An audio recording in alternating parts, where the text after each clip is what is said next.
प्यारे दोस्तों, अस्सलाम वालेकुम। आप देख रहे हैं इरफानी नेटवर्क यूट्यूब चैनल और मैं हूं मोहम्मद इरफान झारखंड। दोस्तों, एक बहुत बड़ी खबर निकलकर सामने आ रही है, साथ ही साथ एक जबरदस्त झटका लगता हुआ नजर आ रहा है। एक बीजेपी के एक मंत्री के मौत के बाद जो खबर सामने निकलकर आई है, जिसने पूरे हिंदुस्तान वासियों को झकझोर कर रख दिया है। दोस्तों, जबरदस्त खबर बताने से पहले आपसे रिक्वेस्ट करना चाहेंगे, अदबन गुजारिश करना चाहेंगे, अगर आप पहली बार मेरे यूट्यूब चैनल इरफानी नेटवर्क में विजिट कर रहे हैं तो जल्दी से मेरे चैनल को आप सब्सक्राइब कर ले, साथ ही साथ बेल के बटन को ऑन कर दे और ऑल नोटिफिकेशन के ऑप्शन को दबा ले, ताकि आने वाला हर वीडियो सबसे पहले आप तक पहुंच सके। दोस्तों, एक जबरदस्त खबर निकलकर सामने आ रहा है और पूरी सोशल मीडिया में गर्दिश कर रहा है, वायरल हो रहा है बुरी तरीके से। खबर है बीजेपी के एक बड़े नेता की हुई है मृत्यु, और उसके बाद मौत के बाद एक ऐसी खबर उनसे जुड़ी सामने निकल कर आया है जिसने कोहराम मचा दिया है, और इसने उत्तर प्रदेश से लेकर दिल्ली तक बड़े बड़े लीडरों के, बड़े बड़े नेताओं के पेशानी में पसीने ला दिए हैं। दोस्तों, उससे पहले कि इस खबर तक हम पहुंचे, आपसे एक इम्पोर्टेंट खबर के संदर्भ में बात करना चाहेंगे, वो है कोरोना को लेकर। जी हाँ दोस्तों, कोरोना के नए लेटेस्ट रिपोर्ट सामने आ गए हैं। तमाम सरकार के तमाम कोशिशों के बावजूद, तमाम सरकार के पाबंदियां और अलग अलग तरीके से अलग अलग जगहों पर पाबंदी जो आयद किया गया था, और इन तमाम पाबंदियों के बावजूद जो कोरोना का लेटेस्ट रिपोर्ट निकलकर सामने आया है दोस्तों, उस आंकड़े को सुनने के बाद आपके अंदर भी थरथरी कायम हो जाएगा।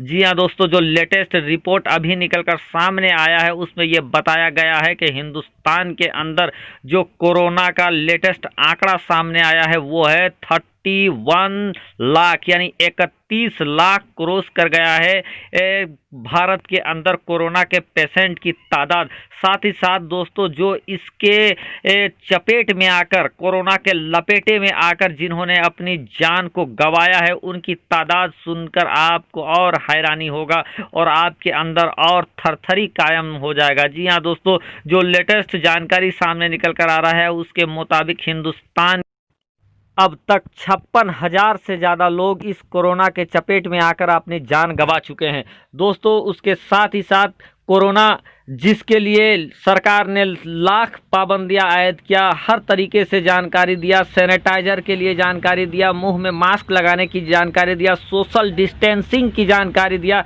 लेकिन इन तमाम जानकारी, तमाम सतर्कता के बावजूद भी जिस गति के साथ कोरोना हिंदुस्तान में फैलता जा रहा है, इससे ये आशंका जताया जा रहा है कि ये आंकड़ा 31 तो पार हो चुका है, इससे भी ज़्यादा जाएगा और आने वाले दिनों में इसका पैमाना और भी भयावह होगा। दोस्तों, इसी के मद्देनज़र सरकार को भी कुछ लोग घेरने में लग गए हैं, और कुछ लोग सरकार की जो तैयारियां हैं उस पर भी सवालिया निशान लगा रहे हैं कि सरकार के इतनी कोशिशों के बावजूद, सरकार के इतने पाबंदी के बावजूद कोरोना कैसे बेलगाम होता जा रहा है। दोस्तों, उसी के साथ बीजेपी के एक बड़े मंत्री की मौत, और अमित शाह जो कि भारत के गृह मंत्री हैं, उसके संदर्भ में भी जानकारी सामने आया है। आगे आप पूरा वीडियो देखें, आपको मैं पूरी जानकारी देता हूं। उससे पहले दोस्तों, पिछले दिनों बीजेपी के एक वरिष्ठ मंत्री और योगी आदित्यनाथ सरकार के कैबिनेट मंत्री चेतन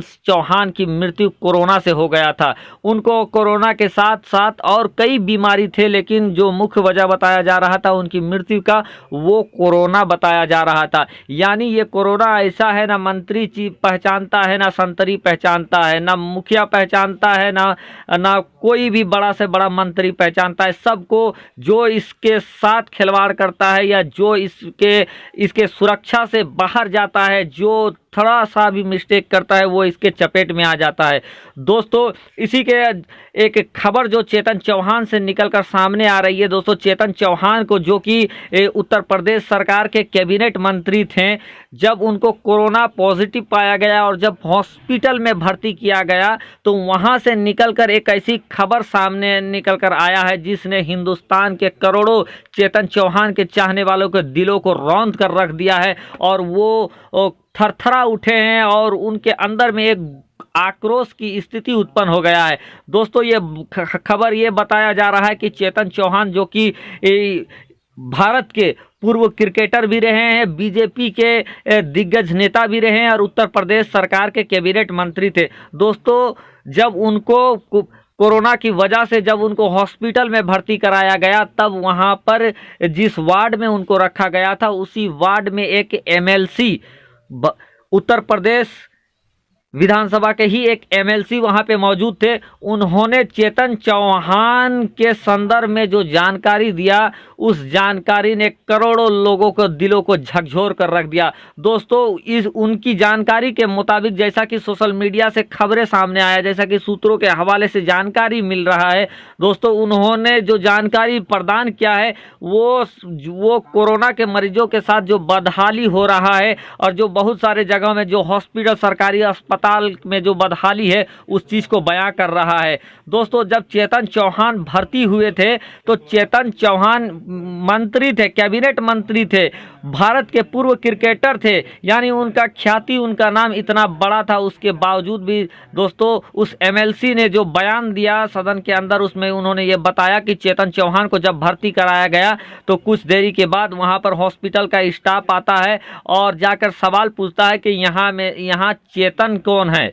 तो चेतन चौहान के संदर्भ में पूरी दुनिया जानती है कि वो एक सौम्य स्वभाव और अच्छे स्वभाव के व्यक्ति थे। उनको अपने मंत्री होने पर फक्र नहीं था, गर्व नहीं था। तो जब डॉक्टरों की टोली ने उनसे कहा कि यहाँ चेतन कौन है, तो उन्होंने अपना हाथ उठा दिया। वो उस समय कुर्ता पायजामा पहने हुए थे। उसके बाद ये बताया कि चेतन, तुमको ये कोरोना की बीमारी कब हुआ? फिर उन्होंने जवाब दिया। उसके बाद उनसे फिर सवाल किया गया कि चेतन, तुम्हारे घर में और कौन कौन कोरोना से पॉजिटिव है? दोस्तों, जब डॉक्टर इस तरीके से, इस लिहाज, इस बदतमीजी के साथ चेतन चौहान से बात कर रहे थे, वो एमएलसी बगल में ही सुन रहे थे। उनका मन कचोट रहा था, उनको बहुत ही शर्मिंदगी महसूस हो रहा था, लेकिन वो कुछ जवाब नहीं दिए। जब दोस्तों उसके बाद चेतन चौहान से पूछा गया कि चेतन, तुम करते क्या हो, तब चेतन चौहान ने उनसे जवाब, डॉक्टरों की टोली से कहा कि मैं मंत्री हूं। फिर उन लोगों ने पूछा कि कहाँ के मंत्री हो, तब चेतन चौहान ने कहा कि मैं उत्तर प्रदेश सरकार का कैबिनेट मंत्री हूं। लेकिन इतनी जानकारी देने के बावजूद भी वहां के जो स्टाफ थे, चेतन चौहान के सम्मान में चेतन जी तक नहीं कहा, यानी कि चेतन चेतन करते ही रहे।